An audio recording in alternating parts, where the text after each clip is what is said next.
I wasn't supposed to be home. It was 3:42 p.m., and I should have been in a San Diego boardroom pitching software to a client who'd already chosen the cheaper option. But fate had other plans. The meeting canceled, and I pulled into my driveway, only to see my wife's car, when she swore she'd be at work all day. That's when I heard it.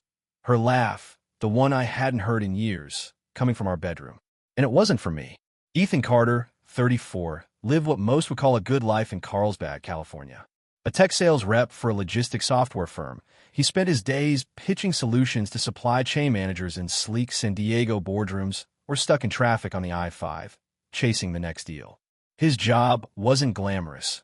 Words like cross-dock optimization and freight analytics dominated his vocabulary, but it paid for the cozy two-story on Juniper Lane, with its ocean breeze and backyard patio perfect for summer barbecues. Ethan wasn't one for flash. He valued stability, routine, the quiet comfort of knowing where he stood. His wife, Lauren, 32, was his college sweetheart from UC San Diego. They met junior year at a tailgate, her laughing over a spilled beer while he fumbled an apology. She was sharp, ambitious, with a smile that could light up a room. Now a project manager at a San Diego shipping company, Lauren thrived on the chaos of deadlines and client demands. Their marriage wasn't perfect. 2 years ago, a miscarriage had carved a quiet grief between them, one they rarely spoke of but always felt. Still, Ethan thought they were solid. They'd weathered worse: student loans, job changes, the stress of building a life. He trusted her implicitly. Then there was Ryan, Ethan's best friend since their Phoenix high school days. They'd bonded over pickup basketball and late-night talks about girls, dreams, and escaping their desert hometown. Ryan was the charismatic one, always with a quick grin and a story to tell. He'd stood by Ethan through everything: the miscarriage, the move to Carlsbad, even the sweaty weekend they painted the nursery that never got used. Now a real estate agent downtown, Ryan still showed up for Padres games or impromptu beers, always with a joke about Ethan's boring sales life. To Ethan, Ryan was family. Life hummed along predictably. Morning started with coffee, Ethan's black, Lauren's with oat milk, before they split for work. Evenings were takeout or Netflix, though Lauren's late nights had crept up lately. "Work's insane," she'd say, citing her boss, Greg, and endless reports. Ethan nodded, ignoring the occasional pang of doubt. They were a team, after all. He'd plan a date night soon, maybe dinner at that new taco place in Encinitas. Something to reconnect. But cracks were forming, subtle at first. Lauren's phone became a constant companion. She'd take it to the bathroom, tap it under a blanket during movies. Once, Ethan caught a glimpse of a text preview while she slept. "Tyler, you free tonight?" His stomach twisted. "Who's Tyler?" he asked, waking her. She blinked, casual. "New guy at work. Overeager but harmless. I'll tell him to chill." The next day, her phone had a new passcode. Ethan brushed it off. Paranoia, he told himself. Work stress. Nothing more. Then there were the weekend trips. Lauren started taking team retreats or girls' getaways, always when Ethan was traveling for work. One Sunday, he returned early from a Vegas conference. The house smelled faintly of cedar cologne, not his. "I tried your aftershave," Lauren said, laughing. He believed her, or wanted to, but her laugh, the one that used to be his, started appearing elsewhere. He'd hear it through the wall during her work calls, soft and flirty, like she was 22 again, not 32 and married. Ethan's day stayed routine, but doubt gnawed at him. He'd kiss Lauren's shoulder in the morning. She'd barely stir. He'd sit close on the couch. She'd lean away just slightly. It wasn't rejection, just absence. He tried talking about it once. "You seem distant," he said. She sighed, eyes on her phone. "I'm just swamped, Ethan. You're reading too much into it." He nodded, hating himself for doubting her. She was working hard. He was being insecure, right? Still, the signs piled up. A hotel key card slipped from her purse once. "Must have grabbed it by mistake at check-in," she said. A $12.43 charge from a bar in Oceanside he'd never heard of appeared on their joint card. "Probably a client lunch," she shrugged. Ethan kept mental notes, not out of suspicion, but reflex, like collecting receipts for a trip he didn't know he was taking. He didn't want to believe anything was wrong. Lauren was his anchor, Ryan his brother. This was his life, steady, predictable, safe. Until that Friday, when it all came crashing down. Ethan Carter's life in Carlsbad, California, had always felt like a well-oiled machine. Predictable, reliable, safe. But by early 2025, the gears were starting to grind. At 34, Ethan was used to the grind of his tech sales job, navigating San Diego's corporate world with a mix of charm and persistence. His home on Juniper Lane was his sanctuary, a place where he and Lauren, his wife of 7 years, had built a life. Yet, the sanctuary was showing cracks, and they weren't just in the walls. Lauren, 32, had always been the spark in their relationship. Her quick wit and fierce ambition as a project manager at a San Diego shipping firm were part of what Ethan loved. But lately, her spark seemed to shine elsewhere. She'd started working late, not once or twice a week, but 4, sometimes 5 nights. "It's just a quarter," she'd say, tossing out her boss Greg's name like a shield. "Reports, audits, you know how it is." Ethan nodded, swallowing the unease. He knew her job was demanding. His was too. But the late nights felt different, less about work and more like a wall between them. It wasn't just the hours. Lauren's phone had become an extension of her hand. She'd take it everywhere, to the bathroom, the kitchen, even the laundry room. During their rare movie nights, she'd tap it under a throw blanket, her face glowing from the screen. One night, as she dozed on the couch, her phone buzzed. Ethan glanced over, not snooping, just curious. The preview read, "Tyler, you free tonight?" His heart thudded. He shook her gently. "Who's Tyler?" Lauren blinked, rubbing her eyes. "Oh, some new guy on the team. Super green, keeps texting dumb stuff. I'll shut him down." Her tone was casual, but the next morning, her phone had a new passcode. Ethan told himself it was nothing. People get busy. People forget to communicate, right? Then came the weekend trips. Lauren started disappearing for team retreats or girls' getaways, always conveniently timed when Ethan was out of town for work. First, it was a logistics summit in Seattle, then a spa weekend with friends Ethan had never met. He'd ask about them, and she'd wave it off. You wouldn't know them, just work friends. One Sunday, Ethan returned early from a Las Vegas conference. The house smelled faintly of cedar cologne, not his usual citrus scent. "I tried her aftershave," Lauren said, laughing it off. "Smells nice." He smiled, wanting to believe her, but the scent lingered in his mind like an uninvited guest. Her laugh, the one that used to light up their late-night talks over tacos and beer, was changing too. Ethan hadn't heard it directed at him in months, but he'd catch it through the walls during her work calls, soft, Einsiedlung, soft, flirty, the kind she used to give him when they were dating. It wasn't for logistics clients. It was personal, intimate, like she was sharing a private joke with someone else. He tried to bring it up once. "You seem distant," he said over dinner. Lauren sighed, eyes flicking to her phone. "I am swamped, Ethan. You're reading too much into it. Can we not do this?" Her tone was sharp, dismissive. He backed off, hating the doubt creeping into his chest. Was he being paranoid? Insecure? He loved her. He trusted her. Didn't he? The signs kept piling up, small but sharp. A hotel key card fell from her purse one evening. "Must have grabbed it by mistake at check-in," she said, tossing in the trash. A $12.43 charge from a bar in Oceanside, someplace called the Pier, showed up on their joint credit card. Ethan had never heard of it. "Probably a client lunch," Lauren shrugged. He didn't push, but he started keeping mental notes, not out of suspicion, but instinct, like collecting puzzle pieces he wasn't ready to assemble. There was the time she came home from a company dinner, wearing earrings he didn't recognize, small, silver, not her usual style. "Got them on sale," she said, brushing past him. He nodded, but the pieces kept stacking. Ryan, Ethan's best friend, wasn't around as much either. The guy who'd helped paint their nursery, who'd stood beside Ethan at their wedding, was suddenly busy. No more Padres games. No more beers on the patio. "Work's nuts," Ryan said when Ethan called. "Plus, I'm seeing someone new. You'll meet her soon." Ethan didn't think much of it. People drift. Life gets hectic. But Lauren mentioned meeting Ryan's new girlfriend once, super briefly, she said, and something about her tone felt off, like she was reciting a script. Ethan let it go. Ryan was his brother. Lauren was his wife. That was just noise, not truth. Still, the noise grew louder. Lauren stopped initiating affection. Ethan would kiss her shoulder in the morning. She'd barely move. He'd sit close on the couch. She'd shift away, just enough to notice. It wasn't rejection outright, just absence, like she was somewhere else even when she was right there. Her work calls stretched later, her excuses vaguer. Greg needs us to rework the Q3 projections, she'd say, not meeting his eyes. Ethan started to spiral, not loudly, but in the quiet corners of his mind. He'd lie awake at night, replaying her words, her glances, the way she'd clutch her phone like a lifeline. He tried to talk himself out of it. She was stressed. He was overthinking. They'd get through this. They always did. But then came a moment that tilted everything. One night, Lauren fell asleep early, still in her work clothes, face down on the couch. Her phone buzzed, lighting up the room. Ethan glanced over, not intending to snoop.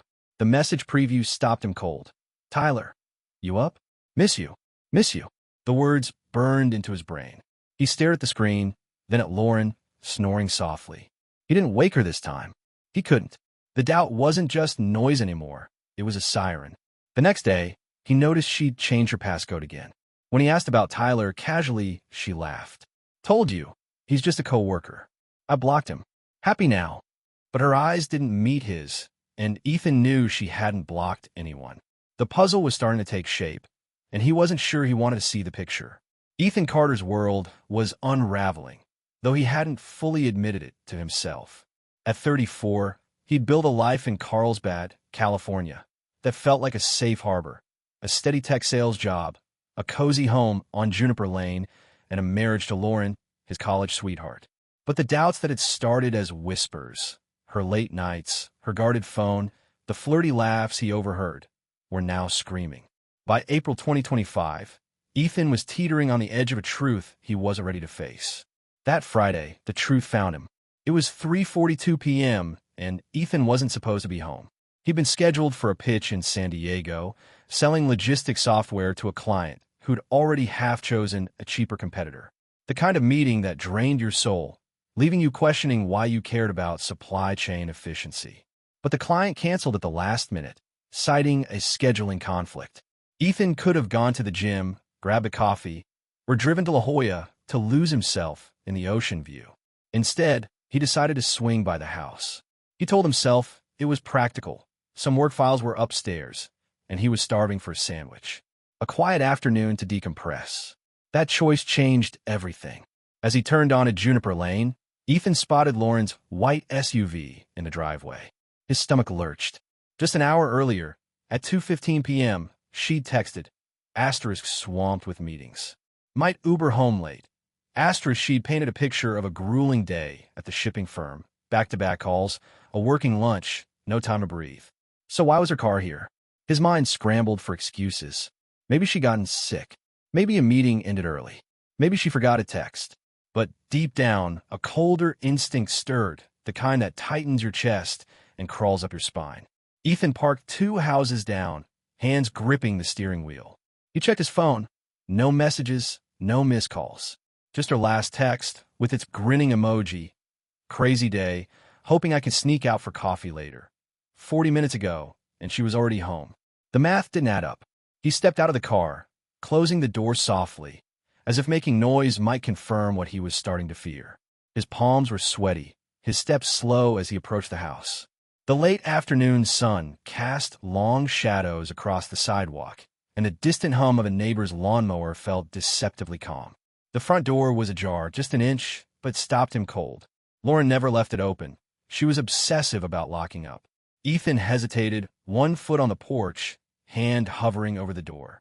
A voice in his gut whispered, asterisk turn around. Go get that coffee. Don't do this. Asterisk, but he couldn't. He pushed the door open, stepping into the hallway. The air hit him first, thick with a spicy, unfamiliar perfume, not Lauren's usual lavender. Mixed with it was sweat and a sharp, expensive cologne. Not his. The house was quiet, but not silent, like the sound had been muffled by something heavy. Ethan closed the door behind him, careful not to let it creak. His footsteps on the hardwood felt too loud, each one amplifying the dread pooling in his chest. Then he heard it, a low, male chuckle, followed by Lauren's laugh, soft and breathy, the kind she hadn't given him in years. It came from upstairs, from their bedroom. His heart pounded so hard he could hear it in his ears. He froze, trying to conjure an innocent explanation. Maybe it was a work call on speaker. Maybe a friend stopped by, but he didn't believe it. A jacket, not his, hung over the banister, a sleek designer brand he'd never seen. Ethan touched it with 2 fingers like it might burn, then let it drop. He took a few slow steps down the hall, each one heavier than the last. The sounds grew clearer, rustling sheets, a soft giggle, unmistakably hers. He reached the base of the stairs, staring up like they led to a different life. Part of him wanted to turn back, to preserve the illusion a little longer. But the rest of him, the part that had been collecting those mental receipts for months, needed to know. He climbed the stairs, each step deliberate, the third one creaking louder than he meant. He paused, holding his breath, but no sound came from above. Maybe they hadn't heard. Maybe they were too distracted. At the top, the hallway stretched out like a gauntlet, the bedroom door half open, warm light spilling onto the floor. Low murmurs drifted out, too soft to make out. Ethan crept forward, his breath shallow, legs trembling. Then he saw it, just a sliver, just enough. Lauren was on the bed, wrapped in the comforter he'd bought her last Christmas, her hair tousled. Next to her, bare-chested, smirking like he owned the room, was Ryan, his best friend. The guy who'd helped him move into this house, who'd stood beside him at their wedding, who'd promised to be godfather to the child they lost. Ryan, leaning back against the headboard, casual like this was normal. Like Ethan was the outsider. Lauren turned at the creak of a floorboard. She didn't gasp or cover herself. She tilted her head, eyes narrowing, and snapped, "Ethan, what are you doing here?" Her tone wasn't guilt or fear. It was irritation, like he'd interrupted a meeting he wasn't invited to. Ryan didn't flinch either, just met Ethan's gaze with a calm, smug indifference. That's when it hit, not like a thunderbolt, but a slow, crushing wave. The late nights, the locked phone, the cologne, the laughs, they weren't random. They were pattern, a betrayal. And it wasn't just Lauren. It was Ryan, the brother he'd trusted with his life. Ethan stood frozen in the doorway, the scene searing into his mind. Lauren's dress crumpled on the floor, Ryan's shoes neatly aligned by the rug, his watch on the nightstand. Their wedding photo still sat on Lauren's side, smiling faces mocking him from a happier time. He felt like he was floating, watching himself from above, disconnected from the pain. Months of doubts clicked into place, not with clarity, but with a sickening weight. This wasn't a mistake. It was a choice, and they'd made it together. Ethan Carter stood in the doorway of his Carlsbad bedroom, the air thick with betrayal. At 34, he thought his life on Juniper Lane was unshakable. A steady job, a home, a marriage to Lauren, his college sweetheart. But the scene before him shattered that illusion. Lauren, wrapped in their comforter, and Ryan, his best friend, lounging shirtless with a smirk. Her sharp words, "Ethan, what are you doing here?" cut deeper than the sight itself. It wasn't guilt in her voice, but entitlement, as if he'd trespassed on her private moment. Ryan's calm indifference only twisted the knife. The pain was raw, but something colder was rising in Ethan, a focused fury, a need to reclaim control. He didn't yell or lunge. His voice came out low, steady. "I live here, Lauren. You weren't supposed to be back until tonight." She rolled her eyes, clutching the blanket. "So you just barge in without calling?" Ryan shrugged, leaning back. "It just happened, man." Ethan's laugh was bitter, hollow. "In my house. My bed? That wasn't the plan, right?" Lauren stood, her tone sharp. "You're blowing this out of proportion." That was the moment Ethan knew. She wasn't sorry. She felt justified, and that realization flipped a switch. The hurt didn't vanish, but it hardened into resolve. Ethan wouldn't let this destroy him. He'd make them face the consequences, not with chaos, but with precision.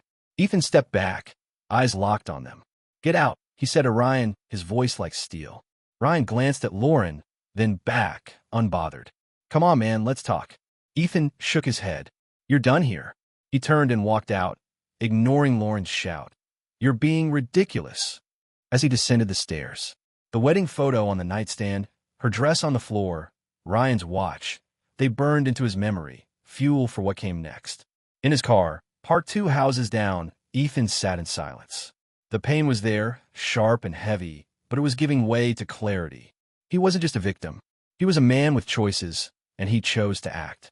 His first move was a call to Greg, Lauren's boss, the name she dropped endlessly to justify her late nights. "Greg, answer on the 3rd ring," voice clipped. "This is Greg." Ethan kept his tone calm, surgical. Greg, it's Ethan, Lauren's husband. I'm giving you a heads up. Lauren's been using work hours for an affair. I've got proof, texts, receipts, photos. You might want to audit her expense reports, especially the Seattle trip. A long pause followed. Ethan, I don't know what to say. Send me what you have.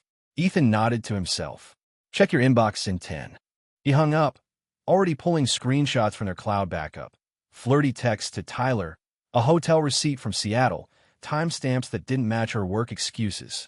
Next, he texted Mia, Ryan's younger sister, who worked at his real estate firm. Mia had always been loyal, emotional, the opposite of Ryan's calculated charm. Asterisk Mia, it's Ethan. Ryan's been sleeping with Lauren. Found them today. I've got evidence if you need it. Asterisk her reply was instant. Asterisk what? I had a feeling he was hiding something. Send it. Asterisk Ethan forwarded a photo of Ryan's jacket on the banister, his watch on the nightstand, and a screenshot of a message Ryan sent Lauren, joking about closing deals in Ethan's bed. Mia's response was a single word, disgusting. Ethan knew she'd take it to their boss. Ryan's integrity-driven agency wouldn't tolerate this. Then came the legal steps. Ethan called his brother's friend, a divorce lawyer named Claire. By dusk, she drafted preliminary divorce papers and advised freezing their joint accounts to protect his assets. Ethan followed through, canceling shared credit cards and redirecting his direct deposit to a new account. He wasn't just reacting. He was rebuilding brick by brick. That night, he crashed at his brother's place in Encinitas, the weight of the day settling in. But he didn't cry or spiral. Instead, he opened his laptop and started compiling a digital folder labeled Truth. It included everything: Lauren's text to Tyler, hotel receipts, a photo of Ryan's shoes by the rug. Every lie had a receipt, and Ethan was done ignoring them. As he worked, memories flooded back. Not just the betrayal, but the months of gaslighting. Lauren's deflections, "You're reading too much into it," and Ryan's absence, his vague excuses about a new girlfriend. Ethan had trusted them both, convinced himself he was paranoid. Now, the puzzle was complete, and it wasn't just about today. It was the late nights, the team retreats, the cologne in the air. They'd built a secret world, and Ethan had been the fool who believed their lies. But no more. The rage wasn't explosive. It was a slow burn, sharpening his focus. He thought about confronting them again, storming back to demand answers. But that would give them power, a chance to spin more lies. Instead, Ethan chose strategy. He emailed Claire, asking her to emphasize infidelity in the divorce filing. It would strengthen his case in California's no-fault system. He screenshot Lauren's calendar, noting discrepancies between her work, trips, and actual company events. He even found an old email from Ryan, sent months ago, casually mentioning a work thing with Lauren. It was innocuous then, damning now. By midnight, Ethan felt a shift. The man who'd walked into that bedroom, stunned and broken, was gone.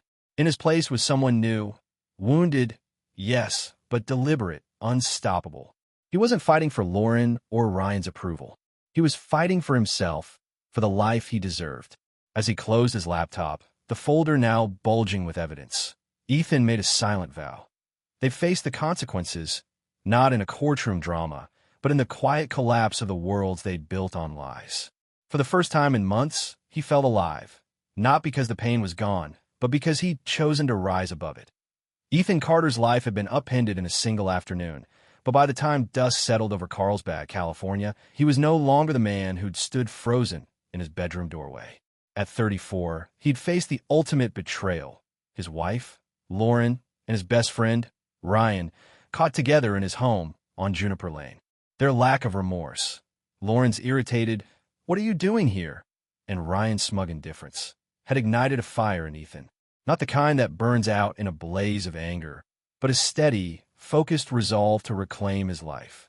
He'd spent the night compiling evidence, contacting Lauren's boss, and alerting Ryan's sister, Mia. Now, as morning broke, Ethan was ready to see his plan through. Not for revenge, but for justice. He returned to the house at sunrise, the purple-blue sky casting a calm over the neighborhood. The front door was still ajar, a silent reminder of yesterday's chaos. Inside, Lauren sat on the couch, pale and disheveled, clutching her phone like a lifeline. Her eyes were red, her hair tied up in a messy bun. The defiance Ethan had seen in the bedroom was gone, replaced by a hollow exhaustion. She looked up as he entered, voice small. "You told Greg." Ethan nodded, setting a cardboard box beside her. Her clothes, her perfume, a scarf Ryan had given her. "And Mia." "And I'm not done." Lauren's phone buzzed, a cascade of notifications lighting up the screen. Ethan didn't need to look to know what they were. Greg had emailed late last night, confirming Lauren's suspension pending an audit of her expense reports. Mia had shared Ethan's evidence with Ryan's real estate firm, and whispers were already circulating among their mutual friends. Lauren's world was crumbling, and for the first time, she seemed to feel the weight. "You're trying to ruin me," she said, voice trembling. Ethan's gaze was steady. "You did that yourself. I'm just making sure everyone knows." He dropped a manila envelope on the coffee table. Divorce papers, a financial breakdown, and a note from his lawyer, Claire, outlining how infidelity would impact the settlement. Lauren stared at it, unmoving. "Is this really happening?" she asked, almost to herself. "Down to the second," Ethan replied. She sank deeper into the couch, shoulders caving. For a moment, Ethan waited, hoping for something, an apology, a flicker of regret for the life she'd torched. Instead, she whispered, "I didn't think you'd do this." Ethan's laugh was soft, bitter. "That's the problem. You didn't think about me at all." As Lauren sat in silence, Ethan's phone buzzed with a message from Mia. Asterisk, Ryan's been fired. Boss called it ethical misconduct. He's spiraling. Asterisk, Ethan didn't respond. He didn't need to. The consequences were unfolding exactly as he'd planned. Methodically, legally, without a single raised fist. But the real turning point came that evening, when Lauren's phone rang with an unfamiliar number. Ethan recognized it instantly. Sarah, Ryan's fiancée, whom Ethan had tipped off anonymously the night before. Lauren answered, and Ethan leaned against the hallway wall, listening. Sarah's voice was a storm of accusations, her words sharp enough to cut through the phone. "You and Ryan? In their house? How could you?" Lauren's face drained of color, her responses stuttering. When the call ended, she sat on the guest bed, staring at the floor. "Everything's gone," she whispered. Ethan nodded once. "That's what happens when you burn it all." By the end of the week, Lauren had moved out, her belongings packed into a U-Haul bound for her sister's place in Oceanside. The divorce was swift. California's no-fault system favored Ethan's evidence of infidelity, securing him the house and most of their shared assets. Ryan's life imploded too. Fired from his job, dumped by Sarah, and ostracized by mutual friends who'd seen the photos Ethan shared with Mia. Ethan didn't gloat. Victory wasn't about their pain. It was about his freedom. He sold the Juniper Lane house, unable to live with its ghosts, and bought a condo in Encinitas with a balcony overlooking the Pacific. The ocean became his reset button, its steady waves a reminder that life moves on. Ethan started therapy, not to dwell on the betrayal, but to understand himself, why he'd ignored the signs, how he'd let trust blind him. The sessions were raw, but they gave him clarity. He wasn't just rebuilding a life, he was building a better one. 6 months later, Ethan was unrecognizable, not in appearance, but in spirit. He'd started training for a marathon, the early morning runs along the coast clearing his mind.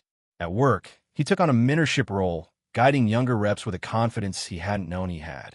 He even began dating again, cautiously, enjoying dinners and laughs without the weight of expectation. The pain of Lauren and Ryan's betrayal lingered, a scar that ached in quiet moments, but it no longer defined him. What defined him now was resilience, the choice to rise, to act, to rebuild. Lauren and Ryan faced their own reckonings. Lauren found a new job, but it was a step down, her reputation tarnished by the audit's findings. Ryan moved back to Phoenix, tail between his legs, his real estate career in tatters.